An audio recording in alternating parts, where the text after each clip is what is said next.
ఆకాశమందున్న ఆ స్నేహుడా నీ తట్టు ఆవిడేటి ఆవిడేటి ఇలాగా ఇలాగేటి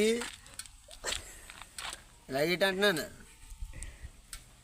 రాత్ర మాచర్ల వెళ్ళాను. మాచర్లు వెళ్తే అక్కడ ఒక ఆవిడ ఎలా కొట్టిందంటే తప్పట్లో అక్కడ ఆవిడ ఇలాగొచ్చింది, నాకేస్తుంది పొగ, ఇలాగంట నాకేస్తుంది పొగ. ఆవిడెవరు అమ్మా? నానొచ్చాడా? నాన్న రాలేదే, అమ్మ రాలేదే. మరి నువ్వు ఎందుకు వచ్చావు? నువ్వు కూడా తినేసి పడుకోపోయావా ఇంటికాడ? ఆకాశమందు